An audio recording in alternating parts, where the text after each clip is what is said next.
नमस्कार, मैं हूँ सौरभ सचान, आप देख रहे हैं देवास लाइव। अगर आप पेंशनधारी हैं, तो ये खबर आपके लिए है।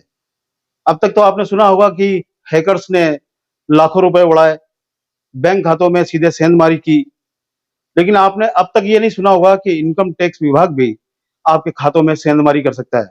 जी हाँ, रविवार के दिन 25 अगस्त को हजारों की संख्या में पेंशनर के खाते से, जो पेंशन लेते हैं, वृद्ध हैं, उनके खाते से हजारों रुपए की राशि उड़ गई और ये राशि कोई कम नहीं है। 50,000, 60,000, 70,000 तक की राशि लोगों की कटी है और अलग-अलग शहरों से ये खबरें आ रही हैं। और रविवार को जब ये राशि कटी, जब पेंशनर्स को पता चला, तो वो कहीं थाने में चक्कर लगा रहे हैं, कहीं आवेदन देते घूम रहे हैं क्योंकि बैंकों की छुट्टी भी थी। 2 दिन तक नींद नहीं आई। अभी भी कई लोगों को ये पता नहीं है कि उनकी ये राशि उनके खातों से क्यों कटी है। हम आपको बताते हैं, हमने पता लगाया एसबीआई में जाकर। दरअसल ये राशि काटी है इनकम टैक्स विभाग ने, सीधा एक्सेस आपके खाते में। यानी आपके खाते में भी जो राशि रखी है वो सुरक्षित नहीं है। बिना आपसे पूछे, बिना आपको कोई भी जानकारी दिए, इनकम टैक्स विभाग आपकी राशि काट सकता है।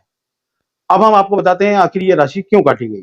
जैसा हमें एसबीआई ने बताया कि इनकम टैक्स विभाग ने उन पेंशनर्स के खातेदारों से ये टीडीएस काटने का फरमान जारी किया है, जिन लोगों ने अब तक अपने पैन कार्ड में आधार की एंट्री नहीं करवाई है, आधार से लिंक नहीं करवाया।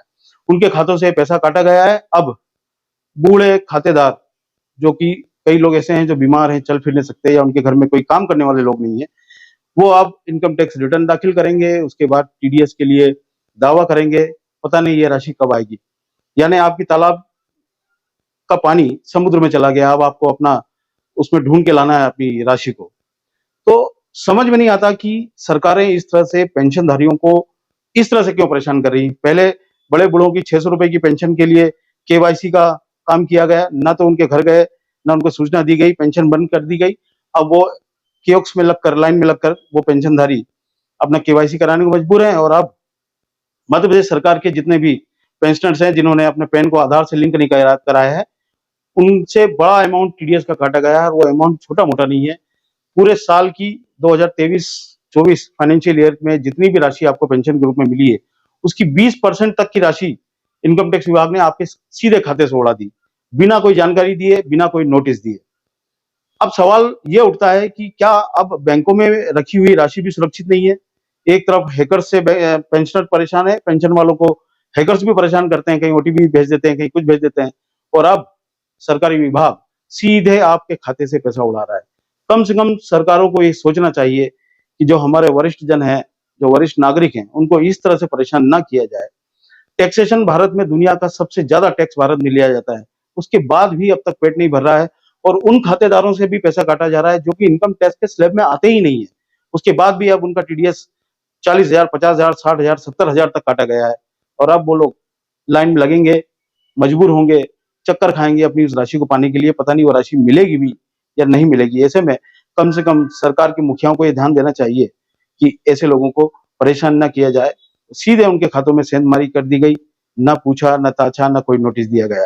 तो ये जानकारी उन पेंशनधारियों के लिए है कि जो राशि आपके अकाउंट से कटी है, दरअसल वो इनकम टैक्स विभाग ने काटी है और बैंक के मैनेजर भी ठीक से बता नहीं पा रहे हैं, लेकिन हमने पता लगा लिया है और ये राशि टीडीएस के रूप में कटी है। 20% तक राशि काटी गई है और कई लोग तो ऐसे भी होंगे जिनको पता ही नहीं होगा कि उनके बैंक अकाउंट से ये राशि कट गई है। तो अपने बैंक में जाके पता भी कर सकते हैं या एसएमएस देख सकते हैं कि ये राशि कटी है क्या।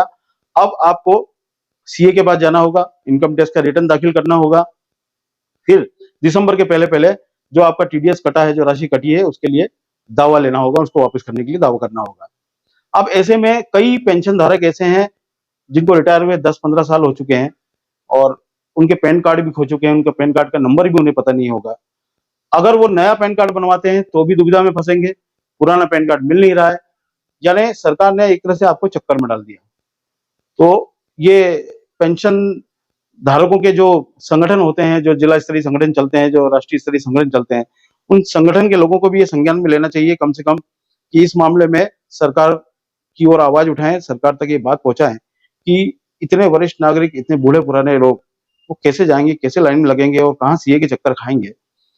सरकार चाहती तो ये कर सकती थी कि अगली पेंशन को रोक देती और एक नोटिस जारी कर देती कि अगली पेंशन तब मिलेगी जब आप अपने पैन में आधार का लिंक करवाएंगे। लेकिन उनकी राशि जो बैंक में जमा थी, वो बड़ी मात्रा में काट दी गई। अब वो कहीं थाने के चक्कर लगा रहे हैं, कई विभागों के चक्कर लगा रहे हैं, बैंक के चक्कर लगा रहे हैं। ऐसे में कम से कम कोई युक्ति संगत रास्ता सरकार को निकलना चाहिए था।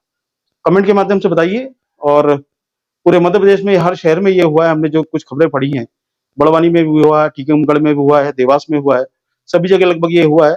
आप लोग चेक कीजिए और कमेंट के माध्यम से बताइए कि किन-किन लोगों की ये राशि, किन-किन लोगों के साथ में ये सब कुछ हुआ है, ताकि एक साथ मिलकर के आवाज़ पेंशनर्स की उठाई जाए और सरकार इस ओर ध्यान दे।